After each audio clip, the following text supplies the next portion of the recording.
Yeah so చూసాం కదా మారుతి గారు అలా అనమాట. సో ప్రభాస్ గారు అసలు ఈ సినిమాని ఎలా స్టార్ట్ అయింది, ఎక్కడ రాజ్యసభ అనే జర్నీ స్టార్ట్ అయింది, ఎలా స్టార్ట్ అయింది అనేది మొత్తం అంతా కూడా ఆయన అనుభవాలు అయితే పంచుకున్నారు.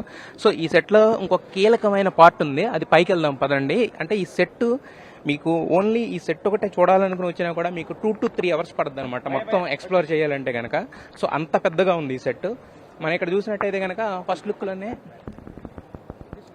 మనం ఇక్కడ చూసినట్టయితే కనుక మనకు ఫస్ట్ లుక్ లో వెనమాల ఒక పోస్టర్ ఉన్నట్టు కనపడింది కదా. ఈ పోస్టర్ క్లియర్ గా అబ్జర్వ్ చేస్తే మనకు అర్థం అవుతుంది సంజయ్ దత్ అనమాట. సో అంటే ఒక రాజు ఎవరైతే అతను సంపాదించిన దాన్ని తనే అనుభవించాలని ఫిక్స్ అయ్యి అని మనకి టీజర్ లో ఏదైతే ఒక కథ చూపించారో, సో ఆ రాజు ఎవరంటే సంజయ్ దత్ అనమాట. సో అందుకే మనకి చాలా వీటిల్లో కూడా కనిపించారు. అయితే ఆ రాజాసాబు ఎంత క్రూరుడు, ఎంత క్రూరంగా ఉండేవాడు, రాచరికం అనుభవించడం, తర్వాత తనకున్న ఆస్తి పాస్తులు ఇదంతా పక్కన పెడితే రాజాసాబ్ ఎంత క్రూరుడు అనేది కూడా ఈ సెట్లోనే ఒక చిన్న ఇది పెట్టారు. సో అది ఇక్కడ చూపిస్తాను, రెండు ఒకసారి చూద్దాం.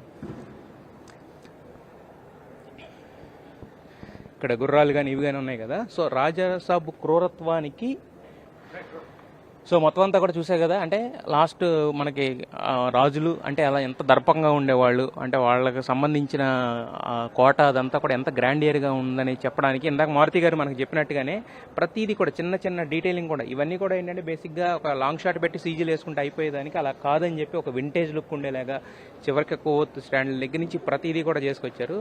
సో అంటే గ్రాండియర్ ఎంత రాజరికం అనే పాలన అనేది ఎంత గ్రాండియర్గా ఉంటుందని చెప్పడానికి ప్రతి ఒక్కటే కూడా ఏంటంటే ప్రతిదీ రియలిస్టిక్ ఇక్కడ తయారు చేసింది, సినిమా గురించి తయారు చేసింది. ఆ వస్తువులనే పెట్టి ఇక్కడ మనకి ఈ సెట్ విజిట్లో మనకు చూపించడం అనేది జరుగుతుంది. సో చూస్తే కనుక అంత మొత్తం కలర్ఫుల్గా ఒక గ్రాండియర్గా ఎంత గ్రాండియర్గా అయితే ఉండాలో, ఒక రాజు కోట ఎలా అయితే ఎంత గ్రాండియర్గా అయితే ఉంటుందో అంత గ్రాండియర్గా ఉండేలాగా మొత్తం చూపించారనమాట. అయితే ఇందాక చెప్పాను కదా రాజు క్రూరత్వం అనేది ఒకటి చెప్పాం కదా, అది కూడా చూద్దాము. దానికన్నా ముందు ఒకసారి మొత్తం ఫుల్ వ్యూ చూసుకున్నట్టయితే కనుక సెట్ ఫుల్ వ్యూ ఎంత గ్రాండ్గా ఉందో చూడండి. ఒకసారి ఏదో మనం ఒక 5 స్టార్ హోటల్కి వెళ్ళినా కూడా ఇంత రిచ్నెస్ కానీ ఇంత గ్రాండ్నెస్ కానీ ఉండదు. సో అంత గ్రాండ్గా ఉంది ఇది. ఏదో ఒక 7 స్టార్ హోటల్కి వెళ్ళినట్టు వెళ్తే ఎలా ఉంటుందో అలా అయితే ఉంది. So at the same time ఏంటంటే పాడుపడిపోయిన ఇది తీసుకురావడానికి ఏంటంటే ఫీల్ తీసుకురావడానికి దానికి సంబంధించిన ఊడలు కానీ అవన్నీ కూడా చేయడం అనేది జరిగింది. సో ఇక్కడ చూస్తున్నారు కదా. సో ఈ రకమైన రిచ్నెస్ నాకు తెలిసి ఈ మధ్యకాలంలో ఏ సెట్ కూడా చేయలేదు.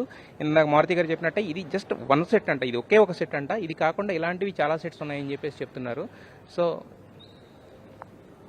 చూస్తున్నారు కదా, విజువల్స్లో చూస్తున్నారు కదా ఎంత గ్రాండ్గా ఉంది రాజాసాబ్.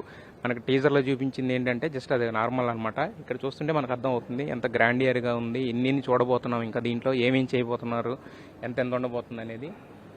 సో చూస్తున్నారు కదా ఈ షాండ్లియర్స్ అసలు అంటే ఈ రేంజ్ ఆఫ్ షాండ్లియర్ ఒకటే కొన్ని లక్షలు కాస్ట్ చేస్తుంది. అలాంటివి కొన్ని ఒక 4-5 షాండ్లియర్స్ పెట్టి ఇంత అథెంటిక్గా ఈ మధ్యకాలంలో ఏ సెట్ చేయలేదేమో నాకు తెలిసి ఇంత గ్రాండియర్గా. సో ఒక హర్రర్ కామెడీ అనే దాన్ని నెక్స్ట్ రేంజ్కి తీసుకెళ్ళడానికి ప్రభాస్ గారు అండ్ మారుతి గారు చేస్తున్న ప్రయత్నానికి కనిపిస్తుంది అనమాట. ఆథెంటిసిటీ అలాగే మారుతి గారు అలాగే ప్రభాస్ గారు దానికి ఎంత కష్టపడ్డారు, దాన్ని ఎంత నమ్మారు, అలాగే అట్ ద సేమ్ టైం నిర్మాత పీపుల్ మీడియా ఫ్యాక్టరీ అధినేత వాళ్ళిద్దరు కలయికని అలాగే వాళ్ళు చెప్పిన కథని ఎంత బాగా నమ్మారు, ఎంత ఖర్చు చేశారు అనేది కూడా మనకి ఇక్కడ ఈ విజువల్స్ చూస్తుంటే అర్థమవుతుంది. సో ఎంత ఖర్చు పెట్టారనేది చూస్తుంటే అర్థమవుతుంది. ఇప్పటి వరకు మనం చెప్పుకున్నాం కదా రాజాసాబ్ అంటే ఒక దర్పం ఇదంతా